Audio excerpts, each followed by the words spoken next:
ఒక దేశ రక్షణని ఆ దేశ ప్రజలు తమ చేతుల్లో పెట్టుకున్నప్పుడు ఆ దేశాన్ని ఎవరు నాశనం చేయలేరు. అదే దేశ రక్షణని కొద్దిమంది చేతుల్లో పెట్టి తాము చేతులు కట్టుకొని కూర్చుంటే మాత్రం ఆ దేశాన్ని ఎవరు రక్షించలేరని డానియల్ వెబ్స్టర్ చెప్పిన మాటలు ఈ సందర్భంగా మేము తెలియజేసుకున్నాం. భవతి భిక్షాందేహి అంటే శత్రువుకు కూడా అన్నం పెట్టే నేల. పాహిమాం రక్షమాం అంటే ఎదుటివాడి ప్రాణానికి తన ప్రాణాన్ని పణంగా పెట్టే నేల. తన దేశపు సరిహద్దులు దాటి పరాయి దేశం మీద దండయాత్రని చెయ్యని నేల. అలాంటి నేల మీద ముష్కర మూకలు దండయాత్రలు చేసిన ఈస్ట్ ఇండియా కంపెనీ, బ్రిటిష్ సామ్రాజ్యవాదులు ఈ నేల సంపదలని కొల్లగొట్టిన వర్తమానంలో నియంతృత్వ ధోరణితో ప్రజా జీవితాన్ని అస్తవ్యస్తం చేస్తూ ప్రభుత్వ ఖజానాన్ని, ఆస్తుల్ని దోపిడీ చేసిన ఎవరిని కూడా ఈ దేశ ప్రజలు కాలానుగుణంగా వీరందరికీ చాలా బలమైన గుణపాఠాలు నేర్పారు. అలాంటి ధైర్య సాహసాలతో నిండి ఉన్న నా భారతదేశ ప్రజలకి, నా అన్నదమ్ములకి, నా అక్క చెల్లెళ్ళకి, పెద్దలకి, పిన్నలకి, మహిళలకి, మబ్బుల్లో పరిగెత్తే పిడుగుల్లాంటి యువతి యువకులకి 78వ స్వాతంత్ర దినోత్సవ శుభాకాంక్షలు. ఈ వేడుకలకు విచ్చేసిన ప్రజాప్రతినిధులు, అధికార అనధికార ప్రముఖులు, జిల్లా ప్రజలందరికీ నా హృదయపూర్వక స్వాతంత్ర దినోత్సవ శుభాకాంక్షలు. ఒక దేశపు ఆర్థిక పురోగతి, దానికున్న సహజ వనరులు, మానవ వనరుల కంటే కూడా ఆ దేశాన్ని నడిపిస్తున్న నాయకుల సమర్థత, సమగ్రత, ప్రతిభ, వారి దార్శనికత మీద ఆధారపడి ఉంటుంది అని నాని పాల్కీవాలా గారు చెప్తారు. ఈ 78 ఏళ్ల కాలగమనంలో, అత్యంత కష్టకాలంలో విభజన కల్లోలాలని తట్టుకుంటూ, దేశ సమగ్రతని కాపాడుకుంటూ, డ్యాములు కట్టి, కాలువలు తవ్వి, హరిత విప్లవం కోసం రంగం సిద్ధం చేసిన పండిట్ జవహర్లాల్ నెహ్రూ గారు ఉన్నారు. జై జవాన్ జై కిసాన్ నినాదంతో దేశాన్ని ముందుకు నడిపించిన శ్రీ లాల్ బహదూర్ శాస్త్రి గారు ఉన్నారు. బంగ్లాదేశ్ ఆవిర్భావానికి శ్రీకారం చుట్టిన అపర దుర్గాదేవిగా పేరు తెచ్చుకుని అభివర్ణించబడే ఇందిరాగాంధీ గారు, మీరు హిస్టరీ కాదు, మీరు జాగ్రఫీని సృష్టించారనే పేరు తెచ్చుకున్న ఇందిరాగాంధీ గారు ఉన్నారు. శ్రీమతి ఇందిరాగాంధీ గారు ఉన్న బంగారు నిల్వలు కూడా అమ్ముకోవాల్సిన దుస్థితిలో తన మేధా సంపత్తితోటి, విశిష్టమైన రాజకీయ అనుభవంతో ఆర్థిక సంస్కరణలు పట్టుకొచ్చి భారతదేశాన్ని తిరిగి ప్రపంచ పటంలో పెట్టిన గొప్ప వ్యక్తి, దార్శనికుడు పివి నరసింహారావు గారు ఉన్నారు. ప్రతి దశాబ్దానికి భారత భూభాగం మీద దండయాత్ర చేసే శత్రు దేశాలకి, వాటిని నడిపించే నాయకులకి వారి దేశ ఆర్థిక మూలాలు కానీ మొత్తం కదిలిపోయేలా, వారి మూలాలు కదిలిపోయేలా, శత్రు దేశాల మూలాలు కదిలిపోయేలా పోఖ్రాన్లో అణుబాంబుని పేల్చి భారతదేశ స్థాయిని చూపించి ప్రపంచాన్ని నివ్వెరపోయేలా చేసిన సింహరాజం శ్రీ అటల్ బిహారీ వాజ్పేయి గారు ఉన్నారు. ఆ తర్వాత కాలంలో కశ్మీర్ నుండి కోయంబత్తూరు వరకు ఉగ్రవాదుల పేలుళ్ళు, గోకుల్ చాట్ పేలుళ్ళు, పార్లమెంట్ మీద దాడులు, ముంబై మహానగరాన్ని పట్టుమని 10 మంది ఉగ్రవాదులు దాడి చేస్తే తిరిగి అంతా దేశం అల్లకల్లోలం అయిపోయిన సమయంలో, అసలు ఈ దేశం పోఖ్రాన్ అణుబాంబు పేల్చినా కూడా ఈ దౌర్భాగ్యమైన పరిస్థితి ఏంటి అని అనుకున్న సమయంలో, పాత తరం నాయకుల్లా కాదు, మా దేశం మీద దాడి చేస్తే, మా వ్యవస్థల మీద దాడి చేస్తే మీ దేశంలోకి దూరి మరీ కొడతామని చెప్పి 3వసారి ప్రధానమంత్రిగా ప్రమాణ స్వీకారం చేసిన శ్రీ నరేంద్ర మోదీ గారు ఉన్నారు. ఇలాంటి మహానుభావులు ఎందరో, వారందరికీ నా వందనం. మన కాకినాడకు సంబంధించి ఎందరో మహానుభావులు, ఫ్రీడమ్ ఫైటర్స్ ఉన్నారు. దుర్గాబాయి దేశ్ముఖ్, బులుసు సాంబమూర్తి గారు, అలాగే 53 రోజులు మనకి ఉపవాసం చేసి బలిదానమై రాష్ట్రాన్ని ఇచ్చిన పొట్టి శ్రీరాములు గారు ఉన్నారు. పేరు లేని ఊరు లేని ఎందరో ఫ్రీడమ్ ఫైటర్స్, స్వాతంత్ర సమరయోధులు, వారి త్యాగాల్ని ఇది గుర్తు చేసుకునే సమయం. ఎన్ని కోట్ల మంది త్యాగాలు చేశారు. ఒక 19 ఏళ్ల ఖుదీరామ్ బోస్, 23 ఏళ్ల భగత్ సింగ్, 13 ఏళ్ల రాణి గుయిడిని, వారందరికీ అంత చిన్న వయసులో చనిపోవడానికి ఏ అవసరం ఉంది? పుట్టబోయే తరాల సానుభూతితోటి బాగుండాలని ఒకే ఒక కోరిక వారిని బలిదానాలు చేసేలా చేసింది. మనం ఎవరి త్యాగాల మీద, బలిదానాల మీద మనం బతుకుతున్నామో వారిని గుర్తు తెచ్చుకోవడానికి, బాధ్యతగా భవిష్యత్ తరాలకి మనం అదే భవిష్యత్తుని, బలమైన భవిష్యత్తుని ఇవ్వడానికి ఇది ఈ రోజుని మనం తీసుకుంటాం. ఆ దేశభక్తి మమ్మల్ని ఈ రోజున ఇక్కడ ఇలా నిలబెట్టింది. ఒక నియంతృత్వ ధోరణితో 3.5 కోట్ల మంది ప్రజల కోసం స్వాతంత్ర స్ఫూర్తిని తీసుకుంటూ ఈరోజు మీ ముందు నిలబడ్డాం. ఇదే రోజున సంవత్సరం కరెక్ట్గా 78 సంవత్సరాల క్రితం ఇంకా మన పక్కనున్న తెలంగాణకి ఇంకా స్వాతంత్రం రాలా. నెహ్రూ గారు ఎర్రకోట మీద జెండా ఎగరేస్తున్నప్పుడు పక్కనున్న పంజాబ్లో వేలాది మంది ఆడపడుచుల మానాలకి అవమానం జరిగింది. మన పక్కనున్న తెలంగాణలో రజాకారులు అర్ధనగ్నంగా ఆడపడుచుల్ని బతుకమ్మాడించిన పరిస్థితులు. అలాంటి పరిస్థితులను తట్టుకొని పాకిస్తాన్, తూర్పు పాకిస్తాన్గా 2 విడిపోయి ఇప్పుడు ప్రస్తుత బంగ్లాదేశ్ విడిపోతూ ఎన్ని లక్షలాది మిలియన్స్ ఆఫ్ పీపుల్ రోడ్ల మీద పడిపోయి ఉన్న ఊరిని, సొంత ఊరిని, ఇళ్ళని వదిలేసి కాందీసుకులుగా ఏర్పడ్డారు. వారి బలిదానాల మీద ఈ దేశం నిర్మించబడింది. వారి బలిదానాలను గుర్తు తెచ్చుకునే రోజు ఇది. మనందరం ఆనందించే రోజు కంటే కూడా ఎంత బాధ్యత ఉండాలని గుర్తుకు పెట్టే రోజు. అలాంటి బాధ్యతే ఈ రోజున మిమ్మల్ని ఈ వేదిక ముందు నిలబెట్టింది. 1923 కాకినాడలో జరిగిన భారతీయ జాతీయ కాంగ్రెస్ మహాసభలు జిల్లా వేదికగా జరిగిన ఒక అపురూప ఘట్టం. గాంధీజీ గారి పిలుపు మేరకు జిల్లా ప్రజలు చొల్లంగి, ఉప్పాడ తీరంలో నిర్వహించిన ఉప్పు సత్యాగ్రహం బ్రిటిష్ పాలకుల్ని గడగడలాడించింది. విప్లవ జ్యోతి మన్యం వీరుడు అల్లూరి సీతారామరాజు కాకినాడలో చదువుతున్న రోజుల్లోనే దేశ దాస్య విముక్తి కోసం పోరాట కాంక్ష ఆయనలో రగులుకుంది. ఆంధ్ర భగత్ సింగ్గా ఖ్యాతి గడించిన ప్రతివాద వెంకటాచారి కాకినాడలో నిర్వహించిన విప్లవ ఉద్యమం తెల్లవాళ్ల వెన్నులో వెనుక పుట్టించింది. అందుకే ఆయన ప్రతివాద భయంకరాచారి అంటారు. దుర్గాబాయి దేశ్ముఖ్, బులుస్ సాంబమూర్తి వంటి ఎందరో జిల్లా ప్రముఖులు స్వాతంత్రోద్యమంలో ప్రజల ముందుకు నడిపించారు.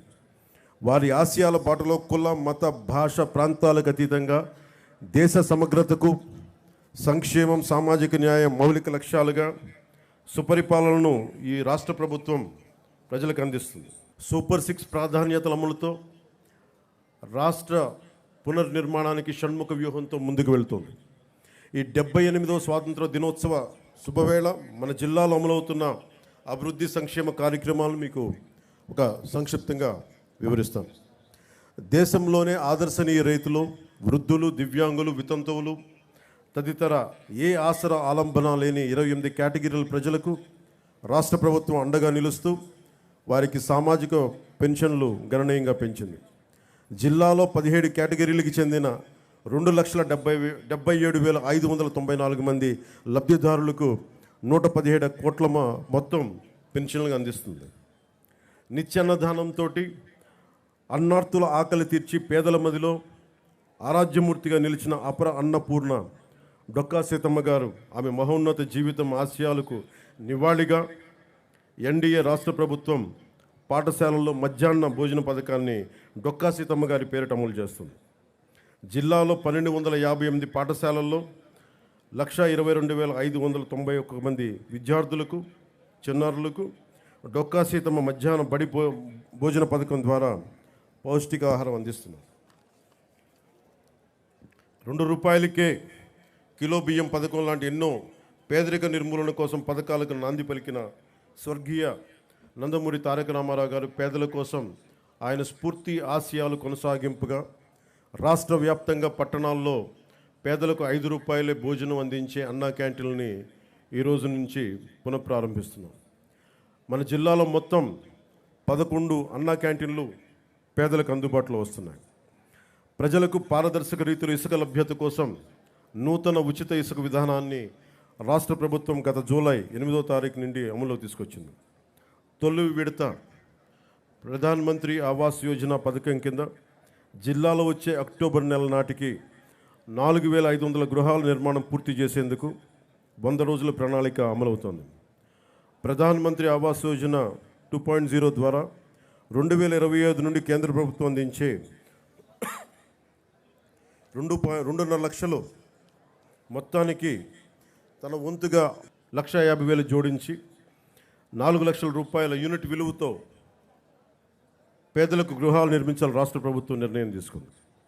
అలాగే పేదలకు గ్రామీణ ప్రాంతాల్లో 3 సెంట్లు, పట్టణ ప్రాంతాల్లో 2 సెంట్లు నివాసన స్థలాలు మంజూరుకు నిర్ణయించింది తెలియజేసేందుకు చాలా సంతోషిస్తున్నాం.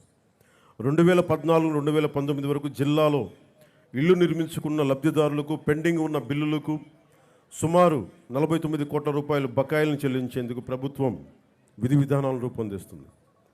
జిల్లాలో టిడ్కో ద్వారా 529 కోట్ల నిధులతోటి 7,228 ఇళ్లను 5 ఏళ్ల క్రితమే నిర్మించగా 3,582 ఇళ్లను లబ్ధిదారులకు అందజేయడం జరిగింది.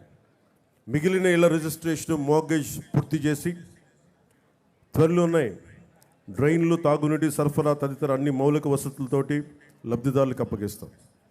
కాకినాడ పర్లోపేట సైట్ బిలో మరో 904 ఇళ్లని ఇచ్చే డిసెంబర్ నాటికి నిర్మించి లబ్ధిదారులకు అందజేస్తాం. నిత్యావసర సరుకుల ధరల పెరుగుదల భారం తగ్గించేందుకు జిల్లా వ్యాప్తంగా 37 ప్రత్యేక కౌంటర్లు ఏర్పాటు చేసి ప్రజలకు నాణ్యమైన బియ్యం, కందిపప్పును తక్కువ ధరలో అందుబాటులో ఉంచాం. జిల్లాలో ఈ ఖరీఫ్ సీజన్ పంటల సాగుకు 4,251 కోట్ల మొత్తాన్ని పంట రుణాలకు గాను, 2,425 కోట్ల మొత్తాన్ని టర్మ్ లోన్లు గాను రైతులకు అందించేందుకు నిర్దేశించుకున్న లక్ష్యానికి గాను ఇప్పటివరకు 3,961 కోట్ల రూపాయల మేరకు రుణాలు కల్పించింది. కౌలు రైతులకు 59 కోట్ల మొత్తాన్ని రుణాలుగా అందించాం. ఇటీవల కురిసిన భారీ వర్షాల కారణంగా నష్టపోయిన రైతులకు 80% రైతుపై 100 క్వింటాళ్ల విత్తనాలు సరఫరా చేస్తున్నాం. PM కిసాన్ పథకం ద్వారా సంవత్సరం తొలి విడతగా జిల్లాలో 125,850 మంది రైతు కుటుంబాలకు ఖాతాలకు 25 కోట్ల 17 లక్షల పెట్టుబడి సహాయాన్ని గత జూన్ నెలలో అమలు చేస్తూ ఉన్నాం. పంచాయతీరాజ్ వ్యవస్థను బలోపేతం చేసేందుకు రాష్ట్ర ప్రభుత్వం 3 కీలక నిర్ణయాలు తీసుకుంది. వీటిలో మొదటిది గ్రామ పంచాయతీలకు ఆర్థిక పరిపుష్టి, సర్పంచ్ వ్యవస్థకు గౌరవం పునర్ప్రతిష్ఠించడం, నిధులు కొరత ఉన్న కొద్ది నిధులను గత ప్రభుత్వం ఇతర అవసరాలకు మళ్లించడం కారణంగా గ్రామ పంచాయతీలకు ప్రజలకు కనీస సౌకర్యాలు కల్పించలేని దినస్థితికి చేరాయి. ఆ పరిస్థితిని చక్కదిద్దే దిశగా తొలి అడుగు నేటి నుండే ప్రారంభించాం. జాతి సగర్వంగా చెప్పుకునే గణతంత్ర దినోత్సవాలను నిర్వహించేందుకు గత 34 ఏళ్లుగా చిన్న పంచాయతీలు కేవలం 100 రూపాయలు, పెద్ద పంచాయతీలకు 200 రూపాయలు మాత్రమే ఇవ్వడం జరుగుతూ ఉంది. నేటి నుండి ఇకపై ఆ వేడుకలకి గ్రామాల్లో సర్పంచ్ల ఆధ్వర్యంలో సగర్వంగా దేశభక్తి వెళ్లి విరిసే వాతావరణంలో ఘనంగా నిర్వహించేందుకు మైనర్ పంచాయతీలకు 10,000 రూపాయలు, మేజర్ పంచాయతీలకు 25,000 రూపాయలు నిధులు సమకూరుస్తున్నాం. రెండవది జాతీయ ఉపాధి హామీ పథకం ద్వారా గ్రామీణ పేదలకు నిలకడైన ఉపాధి ఆదాయాలను కల్పిస్తూ గ్రామాల ప్రగతికి దోహదం చేసే సుస్థిర సామాజిక ఆస్తుల అభివృద్ధికి కార్యాచరణ చేపట్టడం.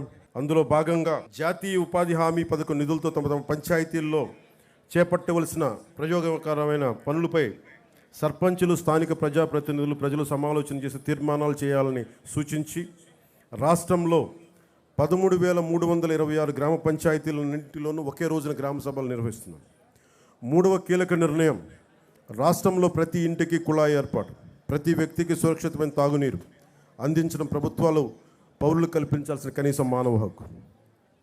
దేశంలో ఈ లక్ష్య సాధనకు గౌరవనీయ ప్రధానమంత్రి శ్రీ నరేంద్ర మోదీ గారి నేతృత్వంలో కేంద్ర ప్రభుత్వం బృహత్తర స్థాయిలో జల్ జీవన్ మిషన్ కార్యక్రమాన్ని 2019 ఆగస్టు 15 నుండి అమలు చేస్తూ ఉంది. దురదృష్టవశాత్తు గడిచిన 5 ఏళ్లలో మన రాష్ట్రంలో ఈ పథకాన్ని సద్వినియోగం చేసుకోలేదు. 5 ఏళ్లలో 27,000 కోట్ల నిధులు ఖర్చు చేయవలసి ఉండగా కేవలం 4,000 కోట్లు మాత్రమే ఖర్చు చేయడం జరిగింది. ఖర్చు చేసిన 4,000 కోట్లతో కూడా కేవలం సొమ్ము చేసుకునే పైప్ లైన్లు పనులే చేసి తాగునీరు అందించేందుకు అత్యవసరమైన వాటర్ సోర్స్ వనరుల అభివృద్ధి పనులు మాత్రం పూర్తిగా విస్మరించడం జరిగింది. ఫలితంగా జలజీవన్ మిషన్ యొక్క లక్ష్యం రాష్ట్రంలో సాకారం కాలేదు. ప్రతి ఆవాసంలో తాగునీటి సరఫరా పరిస్థితిని సమీక్షించేందుకు 12 అంశాలపై రాష్ట్రంలో పల్స్ సర్వే చేపట్టాం. పల్స్ సర్వేలో సేకరించిన సమాచారం ఆధారంగా రాష్ట్రంలోని ప్రతి ఇంటికి తాగునీటి కుళాయి ఏర్పాటుకు పటిష్టమైన సత్వర కార్యాచరణకు రూపకల్పన చేయబోతుంది. అలాగే ఉపాధి అవకాశాలు, ఉద్యోగాల కోసం వేచి చూసి కాలం ముందుకెళ్ళిపోతుంది, కానీ నేను కళల మటుకు వెనకబడిపోతున్నాయన్న యువత కోసం ఒక 20 లక్షల ఉద్యోగాలు తీసుకురావాలి. టూరిజం సెక్టార్లో, వైద్యం, హెల్త్ సెక్టార్లో, పరిశ్రమల్లో, అలాగే యువతని ఎంటర్ప్రెన్యూర్స్గా తయారు చేసే కార్యక్రమం, దానికి ముందు స్కిల్ డెవలప్మెంట్ జరగాలి. పెట్టుబడులు వచ్చేలాగా పొలిటికల్ స్టెబిలిటీతో ఈ రాష్ట్ర పెట్టుబడిదారులందరికీ, ఎవరైతే పెట్టుబడి వస్తారో పారిశ్రామికవేత్తలకి, వారికి భరోసా ఇవ్వడం పొలిటికల్ స్టెబిలిటీతో. అలాగే 974 కిలోమీటర్లు, దాదాపు మిగతా అన్ని కలుపుకుంటే 1047 కిలోమీటర్ల తీర ప్రాంతం ఉంది. ఈ తీర ప్రాంతంలో యువతకి ఈ నీలి విప్లవం ద్వారా మత్స్య సంపద మీద, వాటికి సంబంధిత వ్యాపారాల మీద ఒక బలమైన ప్రణాళికతో ముందుకు రాబోతున్నాం. సామాజిక వెనుకబాటుతనాన్ని గుర్తించి అన్ని సామాజిక వర్గాల్లో కూడా డబ్బు వచ్చేలాగా, డబ్బు అంటే కేవలం కొద్ది మందిగా ఉండిపోవడమే కాదు, క్రీమీ లేయర్ కాకుండా అందరికీ డబ్బు రావాలి, ఆ విధంగా ప్రత్యేక దృష్టి పెడుతున్నాం. అలాగే టూరిజం సంబంధించి కోస్టల్ టూరిజం ఉంది, టెంపుల్ టూరిజం ఉంది, ఎకో టూరిజం ఉంది. వీటన్నిటిలో కూడా యువతకి ప్రాతినిధ్యం లభించేలాగా చర్యలు తీసుకుంటున్నాం. అలాగే యువ రైతు, 1 లక్ష మంది యువ రైతులను తయారు చేయాలి సేంద్రియ రైతులుగా అనేది ఈ ప్రభుత్వం యొక్క లక్ష్యం. యువతని నిర్వీర్యం, నిస్తేజం చేస్తున్న మాదక ద్రవ్యాల సాగు, గంజాయి సాగు, రవాణా విక్రయాలను సమూలంగా నిర్మూలించేందుకు భారత్ లక్ష్యంగా జిల్లాలో గత జూన్ నుండి నషాముక్త భారత్ అభియాన్ కార్యక్రమం ద్వారా వివిధ ప్రభుత్వ శాఖలు, స్వచ్ఛంద సంస్థల సమన్వయంతో 100 రోజులు ఒక ఉద్యమాన్ని నిర్వహిస్తున్నాం. జిల్లాలో శాంతి భద్రతను పరిరక్షిస్తున్న పోలీస్ సూపరింటెండెంట్, వారి సిబ్బందికి, పేదరిక నిర్మూలన సహకరిస్తున్న బ్యాంకుల అధికారులకి సందర్భంగా ప్రత్యేకమైన అభినందనలు తెలియజేస్తున్నాం. గత ప్రభుత్వంలో చాలా క్షీణించిపోయింది. మన ఉమ్మడి కర్నూలు జిల్లాలో 10 ఏళ్ల పాపని, పూర్తిగా 18 ఏళ్ళు రాని పిల్లలు, 14 ఏళ్ళు 13 ఏళ్ళ పిల్లలు మానానికి భంగం కలిగించేలా ఎలా ప్రవర్తించారో మనందరికీ తెలుసు. 14 ఏళ్ళ సుగాలి ప్రీతికి, స్కూల్కి వెళ్ళిన సుగాలి ప్రీతి తిరిగి ఇంటికి రాలేదు, శవమై తిరిగి వచ్చింది. ఎటు చూసినా గత ప్రభుత్వ కాలంలో లా అండ్ ఆర్డర్ చాలా బలహీనపడిపోయింది, నిర్లక్ష్యం చేయబడ్డాయి విల్ఫుల్గా. ఈ ప్రభుత్వం లా అండ్ ఆర్డర్ని చాలా బలంగా తీసుకుంటాం. ఇక్కడ లా అండ్ ఆర్డర్ సరిగ్గా లేకపోతే పెట్టుబడులు వచ్చినా కానీ వెనక్కి వెళ్ళిపోతాయి. పెట్టుబడులకి, ఉద్యోగాలకి, రాష్ట్ర అభివృద్ధికి చాలా కీలకం లా అండ్ ఆర్డర్.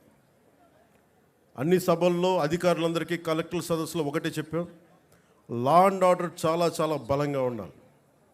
ఒక ఆడబిడ్డ ఇంట్లో నుంచి బయటికి వెళ్ళి క్షేమంగా తిరిగి ఇంటికి వెళ్ళాలి, ఆ స్థితిలో ఉండాలని మేము కోరుకుంటా ఉన్నాం. చాలా లా అండ్ ఆర్డర్ మీద చాలా అన్కాంప్రమైజింగ్ యాటిట్యూడ్, అన్కాంప్రమైజింగ్ ధోరణితోటి చాలా బలంగా ముందుకెళ్తున్నాం.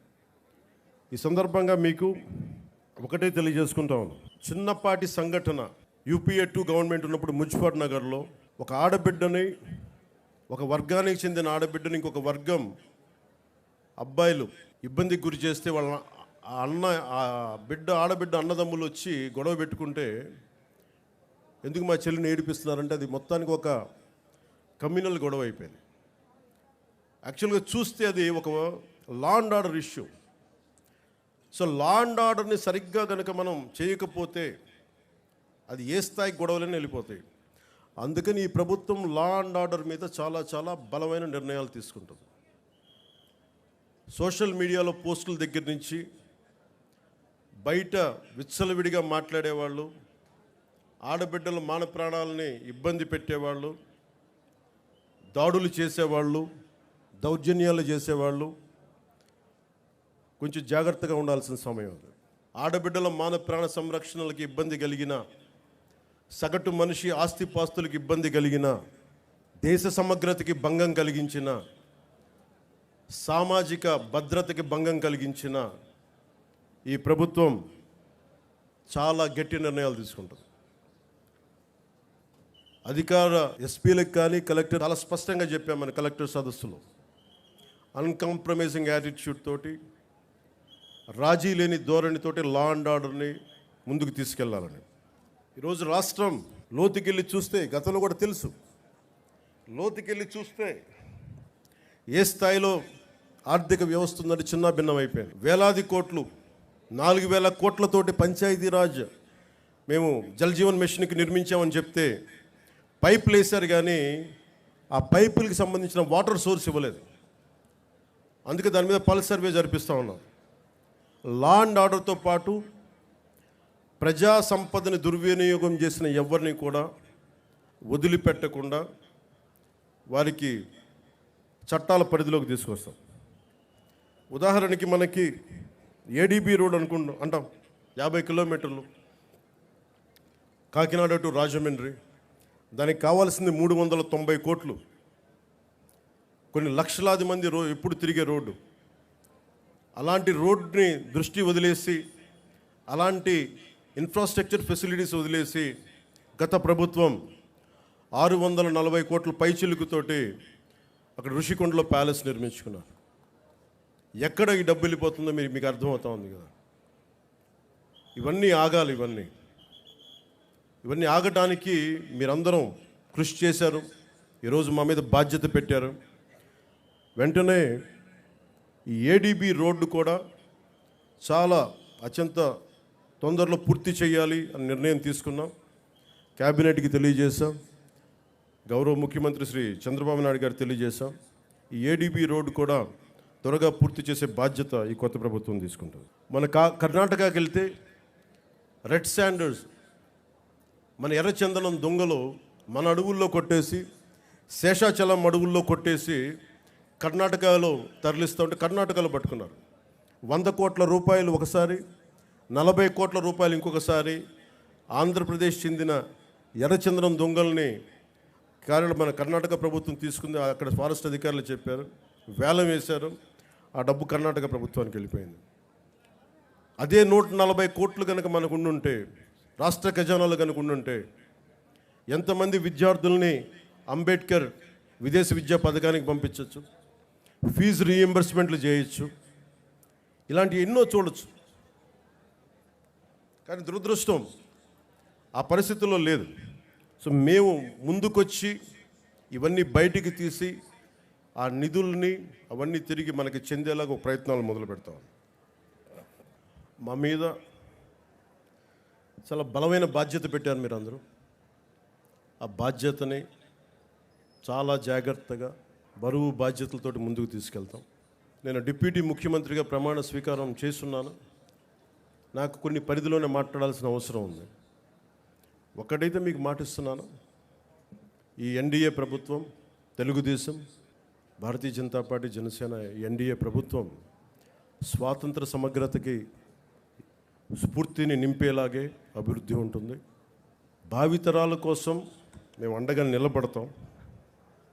ఒక దేశపు సంపద నదులు కాదు, అరణ్యాలు కాదు, ఖనిజాలు కాదు, కలల ఖనిజాలతో చేసిన యువత.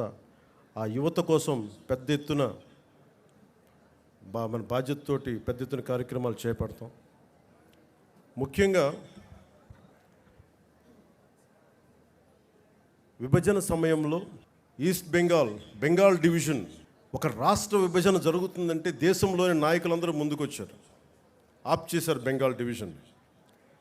అదే ఒక దేశం, భారతదేశం పాకిస్తాన్గా విడిపోతుంటే నాయకులందరూ కామ్గా అయిపోయారని సర్దార్ వల్లభాయ్ పటేల్ గారిని అడిగితే వల్లభాయ్ పటేల్ గారు ఒకటే చెప్పారు, మేము పెద్దవాళ్ళం అయిపోయాం, అలసిపోయాం, శక్తి లేక, పోరాట శక్తి లేక కామ్ అయిపోవాల్సి వచ్చింది అనేది అది ఆయన చెప్పింది. సో వచ్చే తరాన్ని సిద్ధం చేయడం చాలా చాలా అవసరం. మొన్న ఇస్రోకి వెళ్ళి షార్ సెంటర్కి వెళ్తే కూడా అక్కడ శాస్త్రవేత్తలు చెప్తా ఉన్నారు, వచ్చే 10 సంవత్సరాల కోసం లీడర్షిప్ని తయారు చేయడం కూడా ఇస్రో సాంప్రదాయంలో ఒక భాగం అని. వచ్చే తరం 2047కి కొత్త నాయకులు తయారు చేయడం కూడా చాలా అవసరం ఉంది. జిల్లా స్థాయిలో, పంచాయతీ స్థాయిల నుంచి రాష్ట్ర స్థాయి, దేశ స్థాయిలో కొత్త తరం నాయకులకి తయారు చేయాల్సిన బాధ్యత అందరూ తీసుకోవాలి. దాంతోపాటు మేము కూడా ఆ బాధ్యతను తీసుకుంటామని మీకు తెలియజేసుకుంటూ, భవిష్యత్తు యువతరానిదే. ఆ యువతరానికి అండగా ఉంటాం. మాటలతో కంటే కూడా చేతుల్లో చెప్పి చూపిస్తామని తెలియజేసుకుంటూ, ఈ 78వ స్వాతంత్ర దినోత్సవ సందర్భంగా మరోమారు మీ అందరికీ పేరు పేరున ధన్యవాదాలు తెలియజేసుకుంటూ సెలవు తీసుకున్నాను. జై హింద్.